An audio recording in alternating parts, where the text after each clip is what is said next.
जय हिंद। नमस्कार सभी साथियों को, कैसे हैं आप सभी। तो आज हम बात करेंगे बीएसटीसी के लिए महत्वपूर्ण प्रश्नोत्तरी लेकर आया हूं, जिसमें बीएसटीसी के शिक्षण अभिरुचि के बारे में पढ़ेंगे। शिक्षण अभिरुचि के कुछ क्वेश्चन करेंगे, ठीक है। तो शिक्षण अभिवृत्ति एवं शिक्षण अभिरुचि की प्रश्नोत्तरी है इसमें। तो आप क्वेश्चन करते रहें, किसके कितने करेक्ट आंसर हुए वो कमेंट बॉक्स में ज़रूर बताएं, ठीक है। तो अध्यापक के लिए सबसे मूल्यवान क्या है? तो अध्यापक के लिए सबसे मूल्यवान उसकी नौकरी है, या फिर उसकी गरिमा मर्यादा है, या छात्रों का विश्वास है, या उसकी शिक्षण के प्रति आस्था है। तो इसका करेक्ट आंसर क्या होगा? तो वो करेक्ट आंसर होता छात्रों का विश्वास। छात्रों का विश्वास अध्यापक के लिए पाना बहुत ज़रूरी है, ठीक है। उसकी गरिमा है, मर्यादा है, वो बाद में आ जाती है। उसकी नौकरी तो वैसे भी नौकरी का कोई मूल्य नहीं, मतलब अध्यापक के लिए नौकरी नहीं, छात्रों को पढ़ाने का वो शिक्षा में विश्वास होना चाहिए, छात्रों को विश्वास होना चाहिए शिक्षक के प्रति, और शिक्षण के प्रति आस्था भी होनी चाहिए, भी सही है, ठीक है। बट सबसे करेक्ट आंसर इसमें सी नंबर ऑप्शन होगा, छात्रों का विश्वास। फिर अगला क्वेश्चन है कि अच्छा अध्यापक वह हैं जो मेधावी व परिश्रमी हो, या फिर अपने विद्यार्थियों से सच्ची लगन रखता हो, या सदा जीवन व्यतीत करता हो, या अपने विषय में प्रवीण हो। तो इसका करेक्ट ऑप्शन होगा बी नंबर ऑप्शन, अपने विद्यार्थियों से सच्ची लगन रखता हो, वह एक अच्छा अध्यापक है, ठीक है। और अपने विषय में प्रवीण होना चाहिए, ये तो ज़रूरी है ही, बट इसके साथ साथ इसमें better option B number option होगा, क्योंकि इसमें अपने विद्यार्थियों से सच्ची लगन रखना चाहिए, ठीक है। फिर तीसरा क्वेश्चन, 3 नंबर क्वेश्चन है शिक्षा के प्रचार एवं प्रसार से। शिक्षा के प्रचार एवं प्रसार से मतलब क्या संबंधित है? लोकतंत्र मजबूत होता है, शिक्षा को प्रचार एवं प्रसार करते हैं तो लोकतंत्र मजबूत होता है। तो करेक्ट है, मतलब लोकतंत्र मजबूत होता है शिक्षा से। अंधविश्वास में कमी आती है। हाँ, शिक्षा का प्रचार प्रसार होगा, शिक्षा का प्रचार होगा तो अंधविश्वास में कमी होगी, जागरूक हो गए लोग, ठीक है।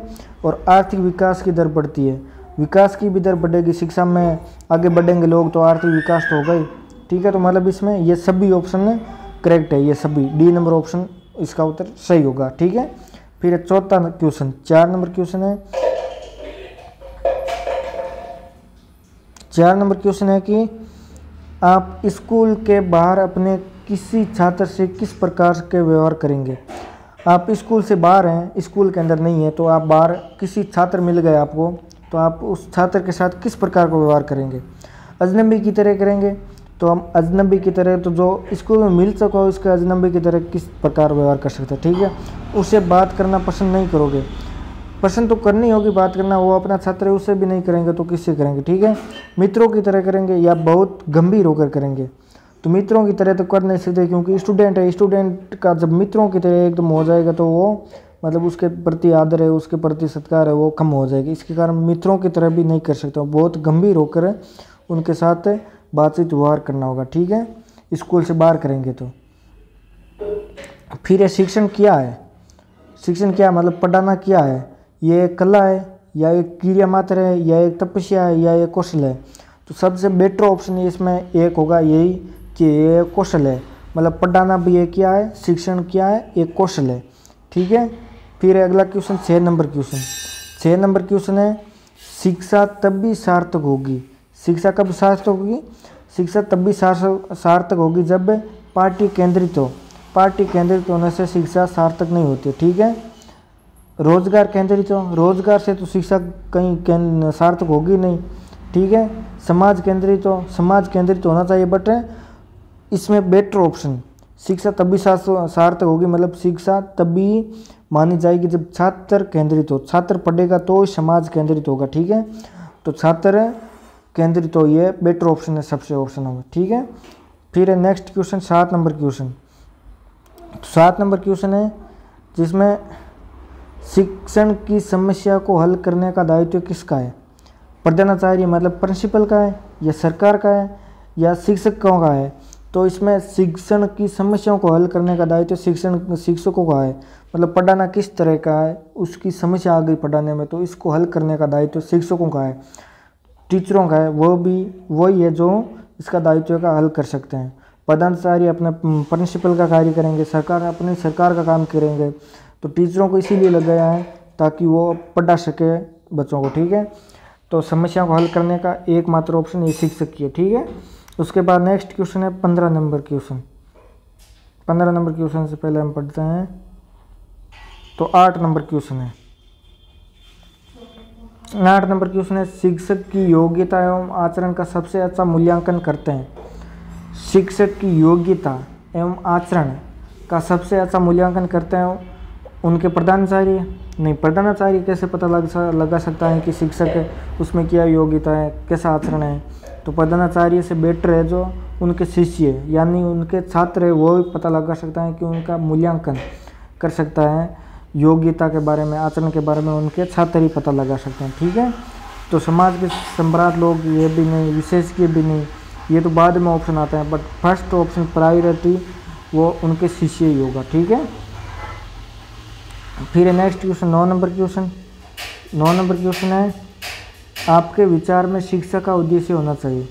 आपके विचार में शिक्षा का क्या उद्देश्य होना चाहिए? शिक्षा ग्रहण करने के बाद नौकरी, मतलब आप शिक्षा ग्रहण करेंगे तो उसके बाद एक प्रायोरिटी नौकरी की कोई रखेंगे क्या? नहीं, ये बेटर ऑप्शन नहीं है, ठीक है। उसके बाद छात्रों की मानसिक योग्यता का विकास।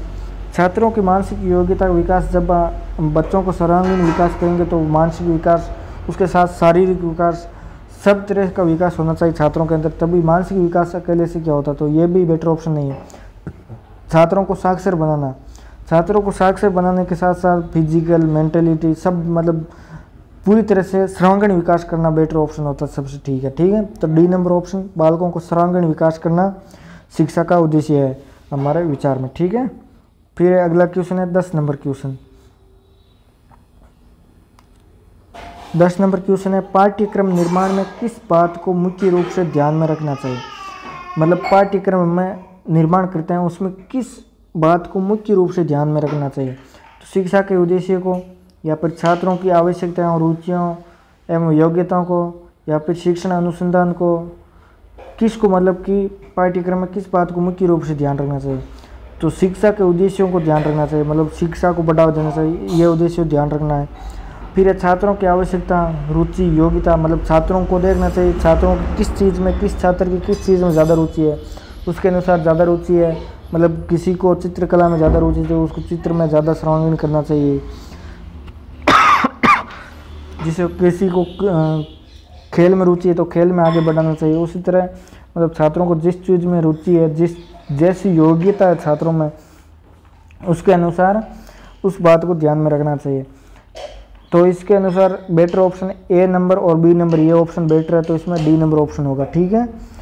फिर है नेक्स्ट क्वेश्चन है, एक प्रधानाचार्य को होना चाहिए। मतलब प्रधानाचार्य प्रिंसिपल है, उसको किस तरह का होना चाहिए।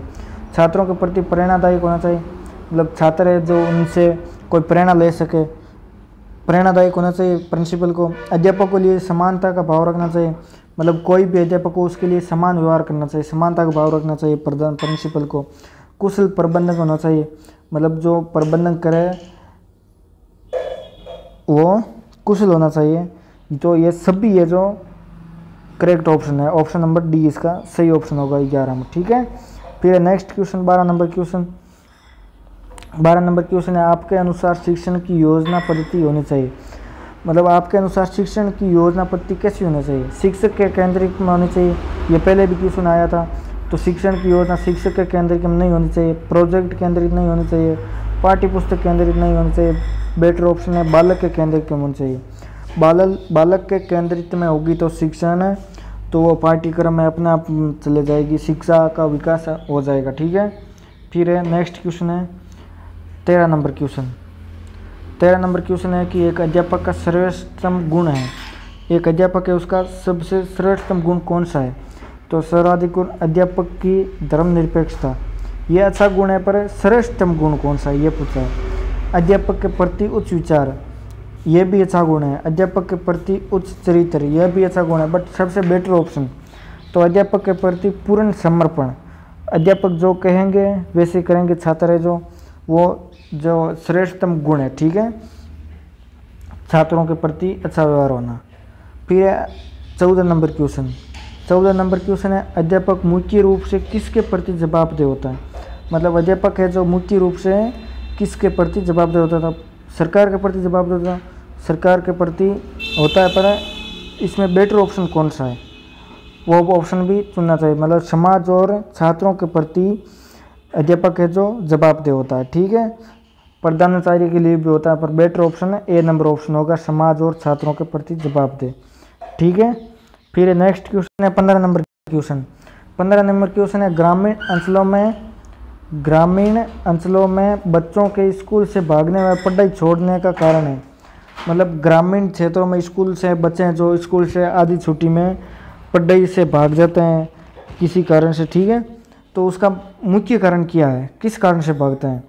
तो छात्रों का अध्यापक से डरना, छात्र जो अध्यापक से डर है इसलिए भागते हैं, या छात्रों की बाल श्रमिक बनने की लालसा होती है, या फिर स्कूलों का नीरस वातावरण। तो इसमें better option A number option है। मतलब स्कूल का वातावरण है जो उसके अनुकूल नहीं है, इसी कारण छात्र जो पढ़ाई छोड़ने का मन करते हैं और वहाँ से भागने का मन करता है। ठीक है, फिर है next question 16 number question. 16 number question है, अध्यापक की कार्य क्षमता को बढ़ाया जा सकता है। मतलब अध्यापक है उसकी कार्य क्षमता किस प्रकार बढ़ाई जा सकती है। तो अध्यापक की कार्य क्षमता परीक्षा फल के अनुसार पदोन्नति कर देकर, या फिर कड़े स्कूल प्रशासन द्वारा, या फिर अध्यापक के कार्यों की सराहना करके, या फिर अच्छा वेतन देकर। तो अच्छा कार्य क्षमता बढ़ाने के लिए अच्छा वेतन भी आवश्यकता नहीं है। फिर कड़े स्कूल प्रशासन से उसकी कार्य क्षमता नहीं बढ़ेगी। अध्यापक के कार्यों की सराहना करके, मतलब अध्यापक है जो उसकी कार्य किया, अच्छा पढ़ाई, उसकी सराहना की, तो वो उसकी कार्य क्षमता में और बढ़ोतरी होगी। ठीक है, तो इसी प्रकार 17 नंबर क्वेश्चन है आगे। 17 नंबर क्वेश्चन है, शिक्षा शक्ति एवं सत्ता का स्रोत है। शिक्षा क्या शक्ति और सत्ता का स्रोत है, वो कैसे है स्रोत है, महिलाओं के लिए या पिछड़ों के लिए, बालकों के लिए। मतलब इसमें सभी ऑप्शन बढ़िया है, बट इसमें सबसे बेटर ऑप्शन कौन होगा, तो ए और बी दोनों ये बेटर हो सकते हैं। महिलाओं के लिए भी अच्छा स्रोत है और पिछड़ों के लिए भी अच्छा स्रोत है, बालकों के लिए भी अच्छा स्रोत है, बट इसमें ऑप्शन ए और बी सबसे बेटर है, इसी कारण ये ऑप्शन छोड़ देते हैं। ठीक है, तो डी नंबर ऑप्शन इसका सबसे करेक्ट ऑप्शन होगा। फिर नेक्स्ट क्वेश्चन 18 नंबर क्वेश्चन है। 18 नंबर क्वेश्चन है, उसमें भारत में शिक्षित बेरोजगारी का प्रमुख कारण क्या है। भारत में जो शिक्षित है, भारत में ज़्यादातर लोग मतलब शिक्षित है, शिक्षा है उनके पास, फिर भी वो बेरोजगार है, तो उसका मुख्य कारण क्या हो सकता है। सरकार की रोजगार के लिए ठोस नीति का न होना, या फिर शिक्षा का व्यापक प्रसार होना, या फिर उद्देश्यहीन शिक्षा होना, या फिर घटिया स्तर की शिक्षा होना। मतलब इसमें बेटर ऑप्शन यही है कि उद्देश्यहीन शिक्षा होना। मतलब शिक्षा तो हमने कर ली पर उसका कोई उद्देश्य नहीं है, हम अच्छा पढ़ लिया, सब चीज़ पढ़ी है, पर उसका कोई भी उद्देश्य नहीं, तो वो फिर उद्देश्यहीन शिक्षा जो बेरोजगारी का कारण बन सकती है। ठीक है, फिर नेक्स्ट क्वेश्चन है 19 नंबर क्वेश्चन। 19 नंबर क्वेश्चन है, हमें शिक्षा ग्रहण करनी चाहिए क्योंकि। शिक्षा हमें क्यों ग्रहण करनी चाहिए, इसका मतलब यह है कि शिक्षा ग्रहण करनी चाहिए क्योंकि शिक्षा व्यक्ति को विद्वान बनाती है, इसी कारण शिक्षा को ग्रहण करनी चाहिए क्या, या फिर व्यक्ति को स्वावलंबी बनाती है, इसी कारण शिक्षा ग्रहण करनी चाहिए, या फिर व्यक्ति को आर्तोपार्जन योग्य बनाती है। तो इसमें बेटर ऑप्शन है व्यक्ति को स्वावलंबी बनाती है, व्यक्ति को स्वावलंबी बनाती है। ठीक है, तो हमें शिक्षा ग्रहण किस लिए करनी चाहिए, क्योंकि व्यक्ति को वो शिक्षा है जो स्वावलंबी बनाती है। फिर नेक्स्ट क्वेश्चन है 20 नंबर क्वेश्चन। 20 नंबर क्वेश्चन है, किस प्रकार का कक्षा नेतृत्व है सबसे उत्तम माना जाएगा। मतलब किस प्रकार का कक्षा में टीचर है जो उसको कक्षा में किस प्रकार का नेतृत्व करना चाहिए ताकि वो सबसे उत्तम माना जाए, प्रभुत्ववादी, या फिर सभी का मिला जुला रूप, या फिर लोकतांत्रिक, या फिर प्रयोजनवादी। तो इसमें सबसे बेटर ऑप्शन है जो ये होगा, सभी का मिला जुला रूप तो होना भी चाहिए, पर बेटर ऑप्शन इसमें बेटर ऑप्शन होगा लोकतांत्रिक व्यवहार। मतलब एक टीचर को है जो कक्षा में लोकतांत्रिक व्यवहार करना चाहिए, इसी कारण वो उत्तम शिक्षक माना जाएगा। ठीक है, तो आज के लिए हम इतना ही, अब मिलेंगे किसी नेक्स्ट सेशन में, तब तक लिए आप पढ़ते रहिए, और आपको इस सीरीज़ में कितने क्वेश्चन सही हुए हैं उसका कमेंट में ज़रूर जवाब दें। ठीक है, तो अच्छा लगे तो शेयर भी करें और सब्सक्राइब भी कर लें इस चैनल को। ठीक है, थैंक यू।